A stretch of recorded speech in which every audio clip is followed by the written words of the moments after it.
Maki, she's coming up here. She is going to help us find insight as to power or act of seeing a situation, its clarity on the true nature of something. Everyone give it up for Sandi Maki.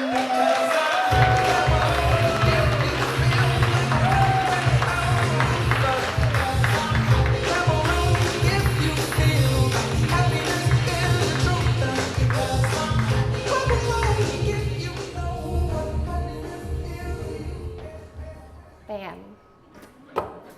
Bam. Insights. Gaining understanding of people and situations. I'm going to talk to you about insights in 3 ways.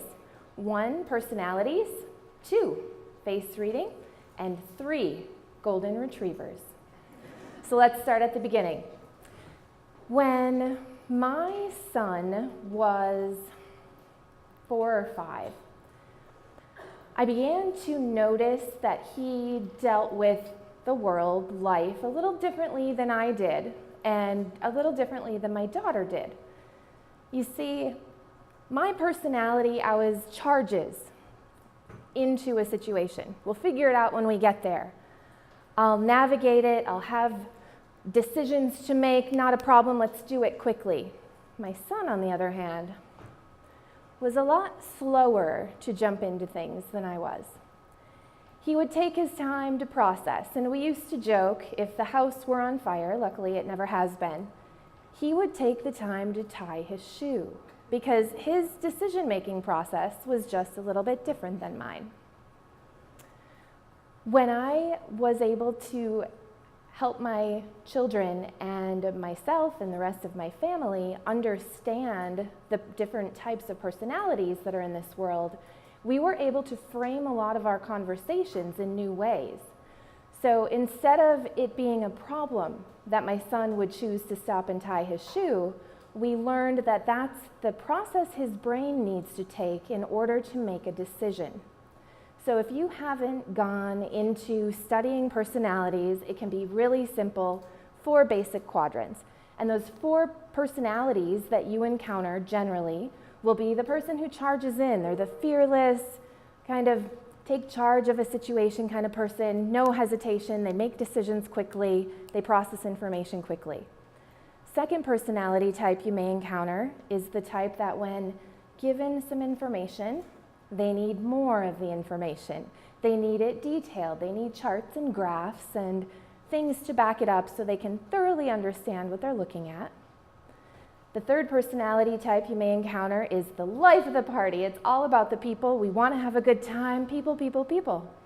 And the fourth personality is what my son fell into, the loyal, steadfast, even-keeled personality. So when we would take the kids to Grandma's house, Grandma had a very different personality than any of the rest of us.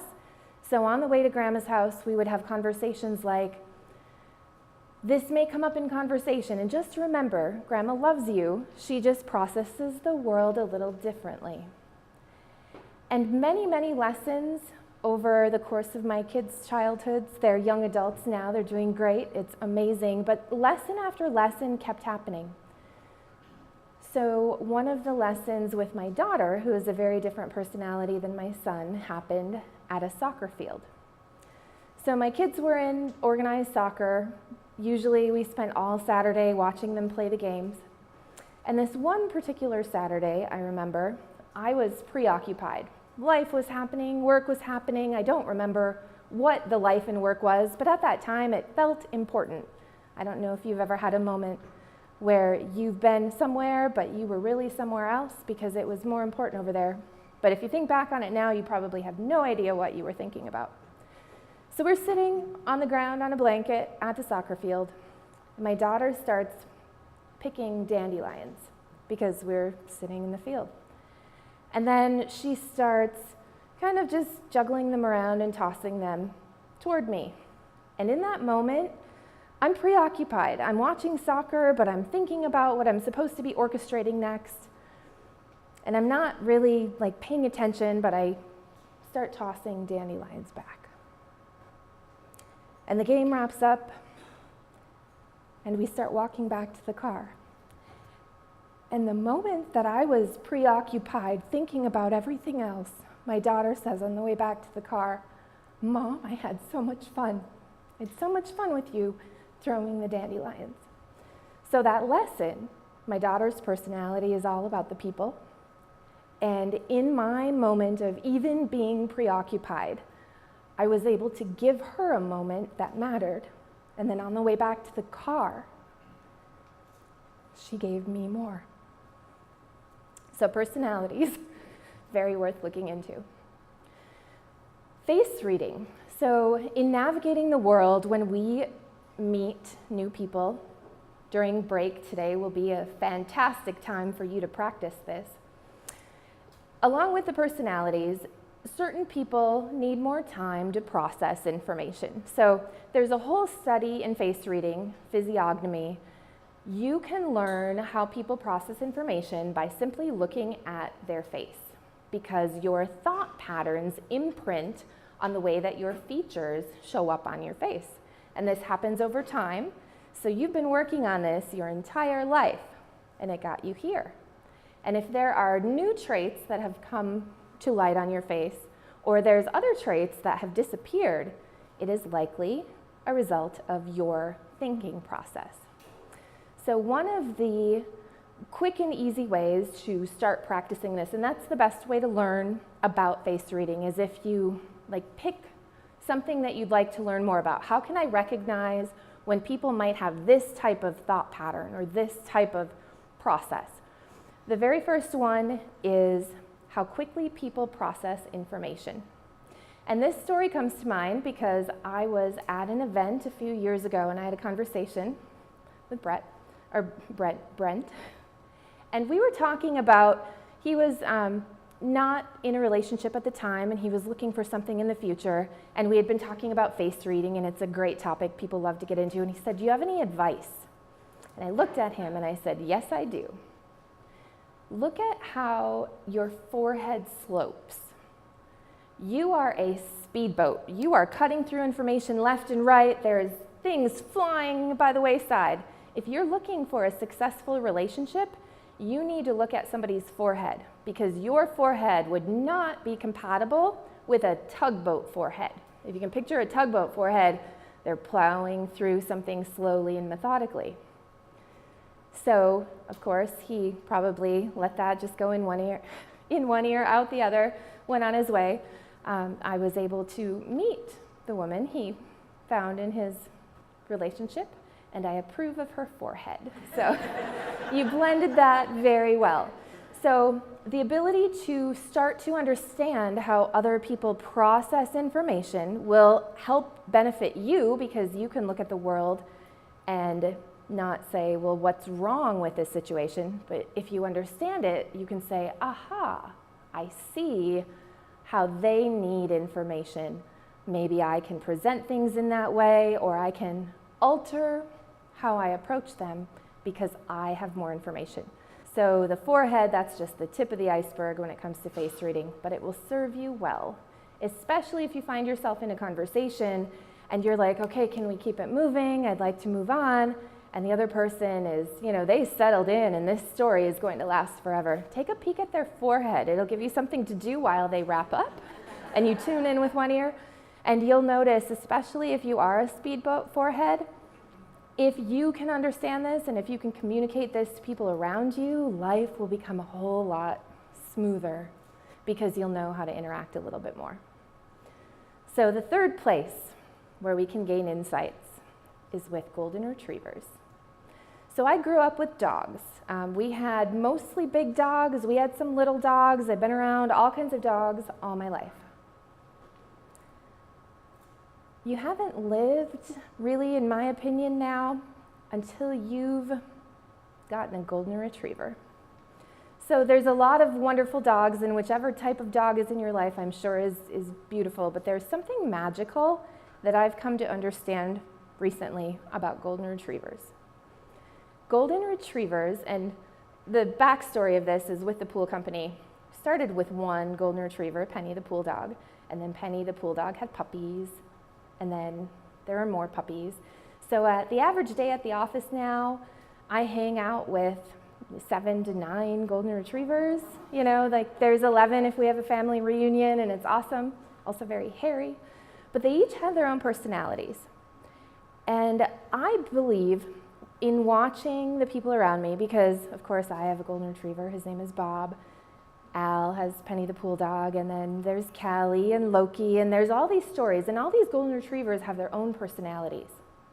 And the owners that are associated with them have their own personalities.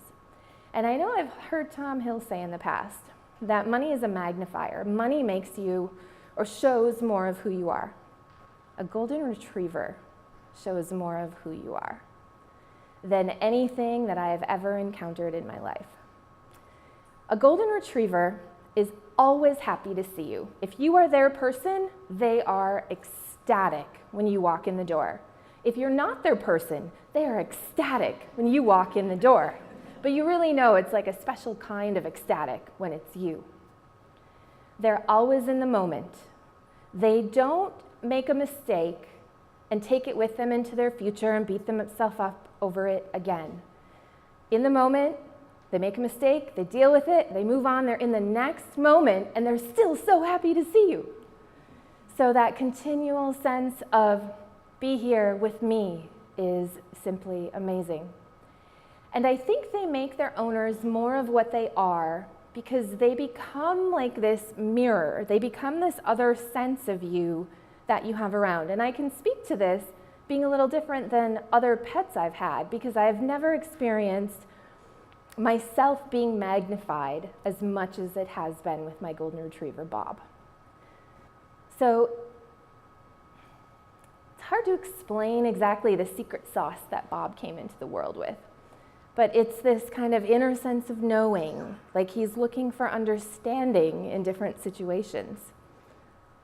I can relate because I'm always looking for that understanding in different situations. If somebody walks in the door, Bob is excited to see them.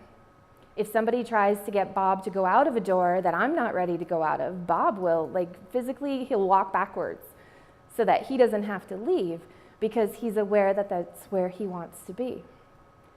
The other puppies can come around and they can be a little distracting, but kind of Bob is back on that focus.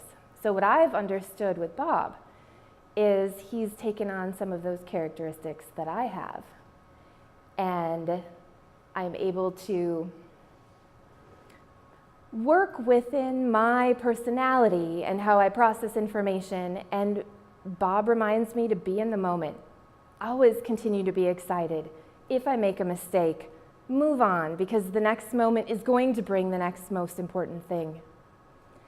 And when I left to come to the summit, he had been looking at me out the window. So I caught an early morning flight, and normally when I go to get ready to leave, I get things ready, and then we go to the door, and then I get Bob ready, and then I get Bob's son Atlas ready, and then out the door we go. But this morning was different because I was going on a plane and Bob wasn't coming. So I got my things together, I set them outside, and I said goodbye to the dogs. Whether or not they know what's happening, I'm not sure. But their sense of smell is how they know how long you've been gone, by the way. So they can tell time, because they're always in the moment, so they don't really tell time, but they do tell time, because if you're missing from their space, the sense of smell that they have will tell them how long it's been. So I say bye to the dogs, and then I walk out the door, and I put my suitcase by the door, and I put some things in the car, and Bob was watching me out the big front picture window. And he's just looking. He's like, okay, I'm ready. What are we doing next? And he saw me move to go toward the door because I had to get my suitcase. And immediately, he moved. And I couldn't open the door because I couldn't take him with me. But in that moment, the most important thing was his job to be ready for what comes next.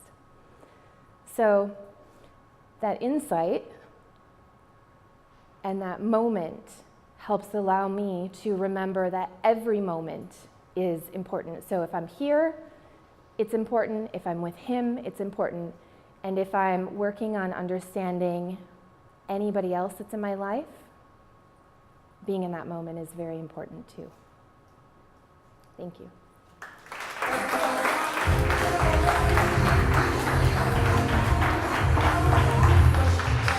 Everyone give it up for Sandi, Maki.